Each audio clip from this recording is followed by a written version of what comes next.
Hello folks, it's Kissing88 here and welcome to my first video of a series called Beyond Zelda. The reason why I'm making these videos is because throughout the years I get asked similar questions from people who are new to the Ocarina or people who play Ocarina but want to know what the next level is in terms of becoming better musicians. As a bit of an introduction, I am one of the founders of the Ocarina Network, an online ocarina community run by enthusiasts for the enthusiasts. And I myself have been playing the ocarina for a bit over 15 years. One reference that I find myself recommending a lot to these people is Serious Ocarina Player. So this is a book by Robert Hickman, which you can actually access online for free. So I bought the physical book because I want to support him and I like having a book to read from rather than using the screen. But you can access the version online through his website on Pure Ocarinas. So what I'll do is I'll navigate to his website now and share the screen. There we go. So Pure Ocarinas is the brand name of the ocarinas that Robert makes.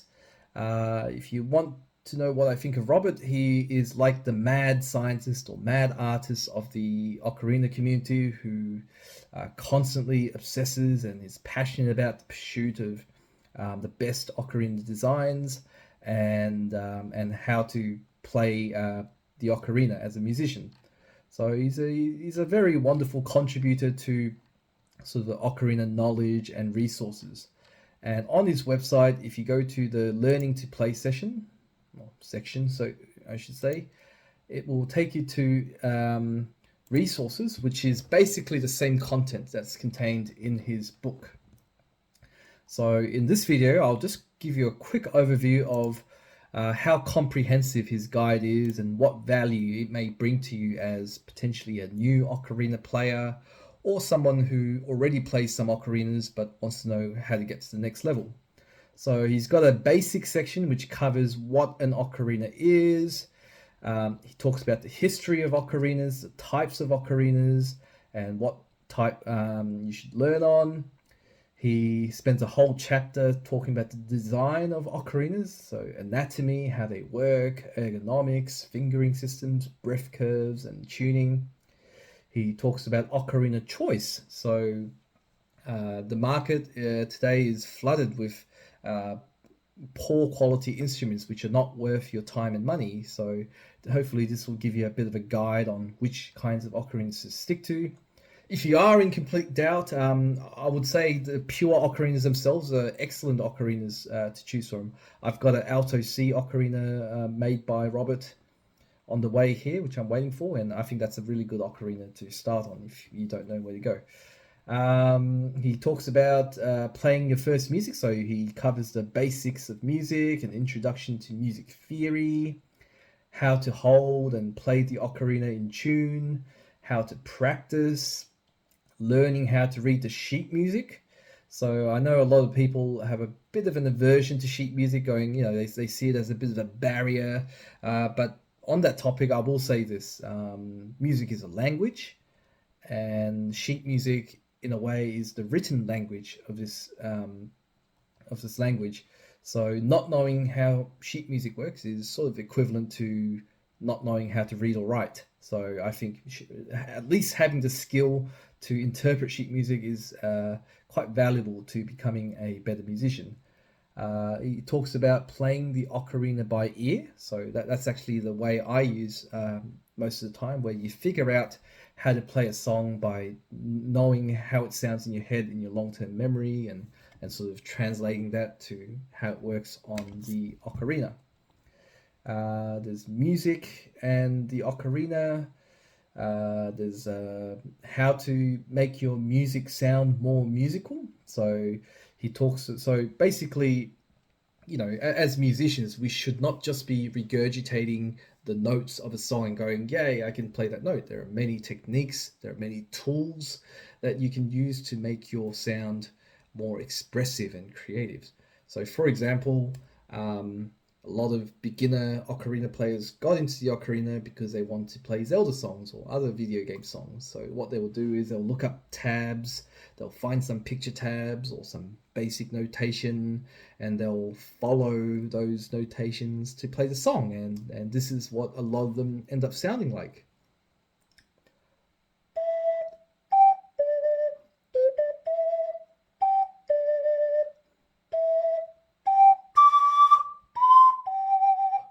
And they're like, "Yay! I played the notes, I did the thing, and then I played that magical song from that video game, and now a magic portal will open."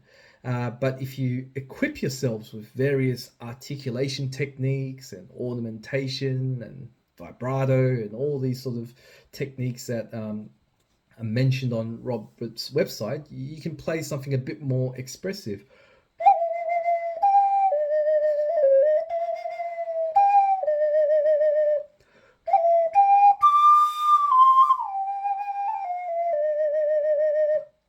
So there's a lot you can do for it, and it'll just make you a better musician than somebody who's just capable of regurgitating the notes.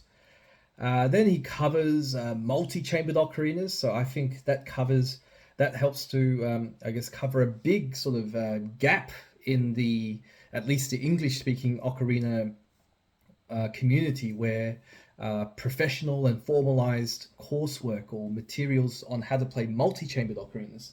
So multi-chambered ocarinas are ocarinas like this, so this is a single-chambered ocarina. It's a regular ocarina, and it has one hole to blow into and it has one chamber.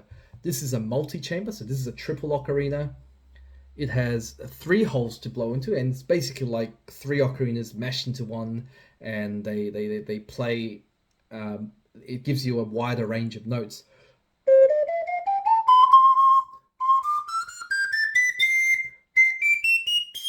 So with this wider range of notes, it opens the door to playing more kinds of music.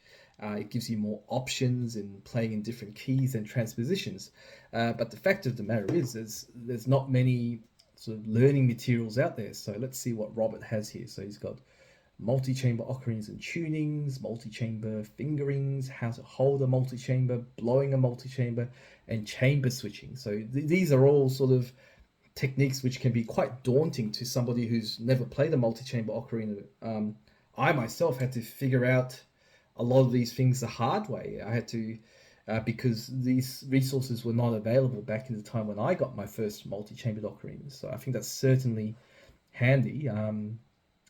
I guess the alternative is actually paying an ocarina teacher to give you lessons, and there are a few people in the community who offer those, such as Stephen Higby, and there are teachers in countries like Japan, Korea, and Taiwan.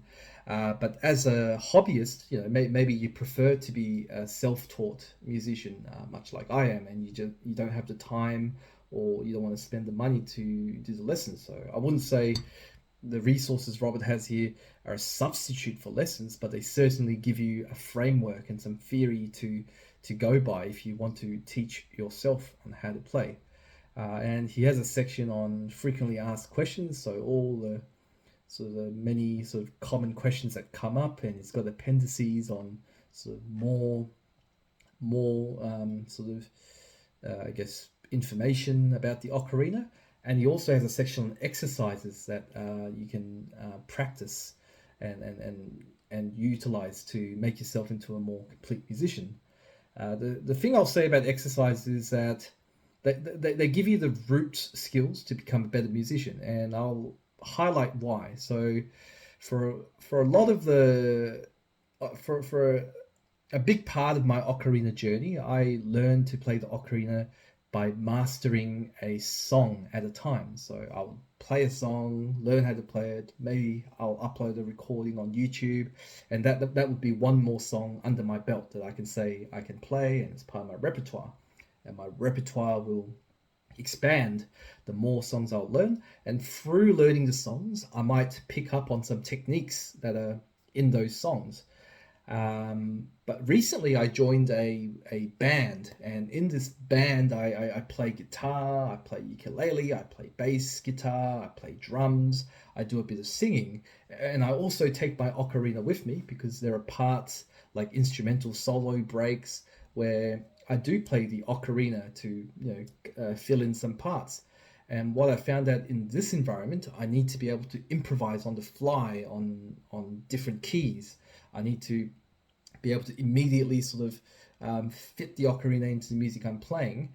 And the skills for that don't really come from learning a song at a time. The skills from that will come from the exercises that Robert has listed here, such as diatonic intervals, pentatonic scales, and basic scales, and things like that. So I think you need to approach the ocarina in two ways. One is the theory, the scales, and the root skills that makes you a versatile musician, and learning the songs themselves and practicing and becoming somebody capable of playing those intricate songs.